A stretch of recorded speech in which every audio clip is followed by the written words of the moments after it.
Hi everybody.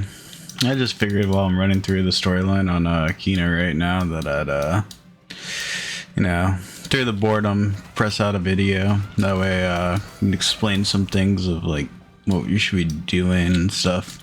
So the reason why I'm rushing through the storyline is, 11 hours is reset on Asia. So the big thing to know about reset, or the day of reset, it's com mackerel day, and that stuff statistically sells like crazy for months. You can't actually sell com mackerel itself, but if we look here, one com mackerel dish, this is people cheating themselves, by the way, because no one's actually bought it yet and they don't know that it's OP. So I'm probably gonna buy this up once I get some rehealed. But this sells for match cast sec because for like months and months on end, because anyone who's trying to be competitive needs 80 of them to get masters. So it is like a really high value like commodity, since it's time gated by Monday events. And if you remember the previous video, how I said you could do field or all field events on every summoner, it's very important for this kind of stuff to make sure that you have every summoner ready to do all field events. So right now we're trying to level up our Kina to get into Rikamaja. That way we can actually go and do that. But the bonus of also leveling up your other summoners is you can easily get a lot of rewards. You don't get every reward from doing the original campaign, but you get a lot of the rewards still. So it's very important to play the game through every summoner at some point in time. It's very rough to do though, so don't try to rush yourself through it or else you will burn out. I don't know if you guys remember the campaign the first time around, but it was rough. Like, it gets feels repetitive, kind of BS-y, and then this way, whenever you do it again, since you can bring all your old units, it feels really boring that you shouldn't be doing it. But I'm not going to say no to rewards for a little bit of my time, because it is a lot faster too, just due to the fact that you don't do all the stuff that was in the original campaign. Like, you're missing, I think, if we take a look here at, I think I can look at stuff for in here. I'll show you when we get out.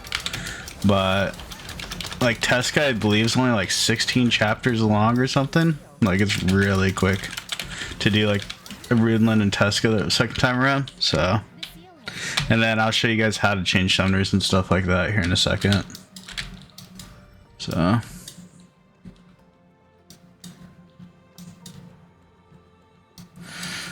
but yeah, the benefits is you can also just, you have all your monsters that you have in the main summoner, and you get a lot of the same rewards for going through the campaign the first time. So it's very important to go again, especially early game, but it will burn you out if you just try to do it too quick. So just make sure to try to do it on hot days.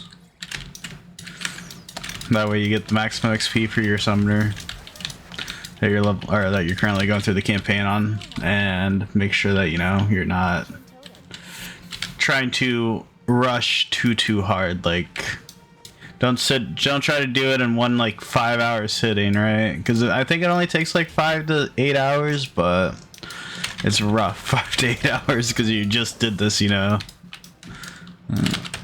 old Delph boy. And then like it gets really easy. Like, I don't have any gear upgrades or anything on the summoner right now. We're just walking through. Don't worry about this A15. That's because there's one achievement where you have to A15 a weapon. And it gives you all these runes that you can disassemble too. It does help a lot with the early game either way. But as you can see here, like, this only goes to chapter 39 now. This only went to like 26. Ritalin is quick just because it's like a bunch of quick stuff, and then it's all in all like really quick. And then basically how to switch summoners is you just click this button, take you to the loading screen.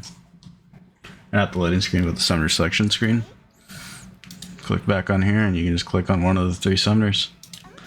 So we're gonna go back in now, but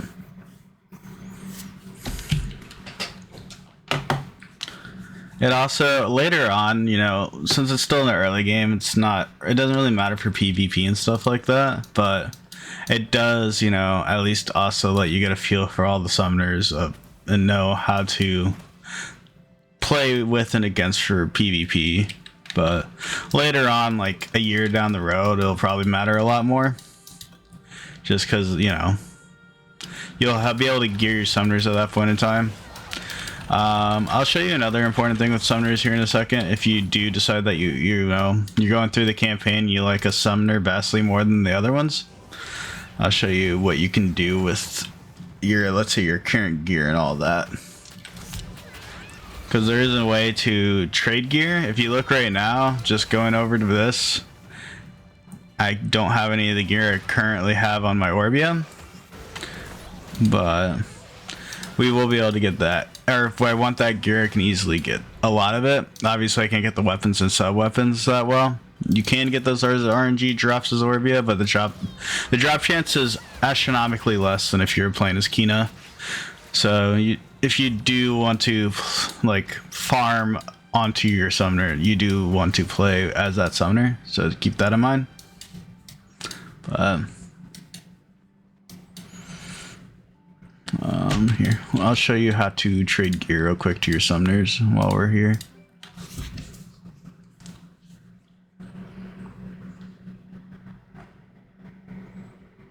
So we just go to the storage guide. The storage guide. You see how I have all this gear in here? This obviously I did not farm while I was on Kina.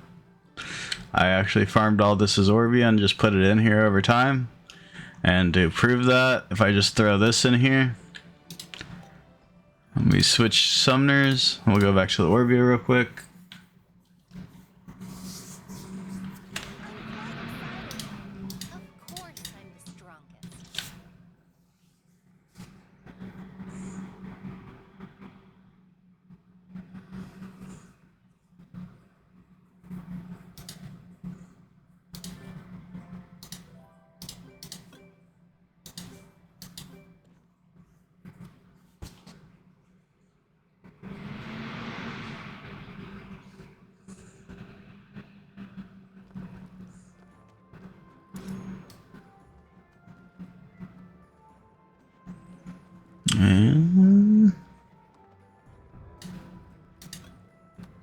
And just like that, that gear is just now sitting in there for all my summoners to be able to use. So that's just how you trade gear around and stuff like that. Your general, I believe, has the exact same stuff either way. I don't think there's any difference in your general, because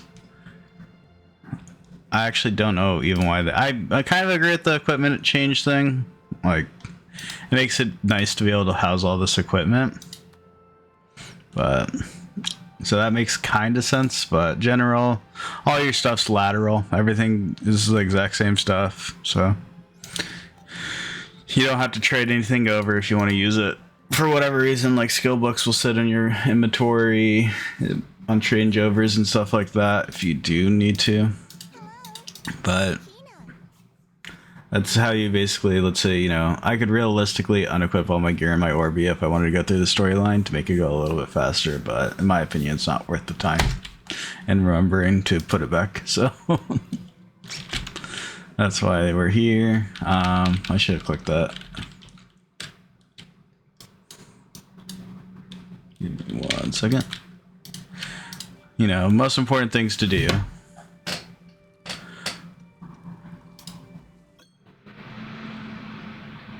They'll let me go back. This is a thing I've realized about the Asia servers, is it feels like a lot of the times it's unresponsive to that. So it'll take like 15 to 20, or sometimes it'll take up to a minute in order to teleport you. So that. And if anyone wants a real quick rundown of my exchange and what I've been farming and selling, as you can see, I've been getting a lot of branches. Branches are the currency of the future after all. But a lot of the time when I'm not doing anything, like running Distorted Sky for our Skystones, by the way, if anyone was curious about the Skystone stack. I can't see it. Oh, yeah, I can still see it. I am bad. The Skystone stack, we're up to 702k. But on top of that, my exchange, we've been heavily just trying to AFK farm for Faint Magic Essence, or Faint Magic Cores and Magic Cores, because they're selling for a good amount still. And then we're also selling our solid lumber over time. So probably go pick some branches later if I feel attuned to it. But that's kind of what this is all just from like the past couple days of just doing my exploration. So thank you guys for watching this video. If you watched it all the way through, please put a Baker's Bad in my comment section this time. And also, if you could, put a Baker's Bad in Baker's Goods comment section. Thank you guys, and I hope you have a good one. Have later.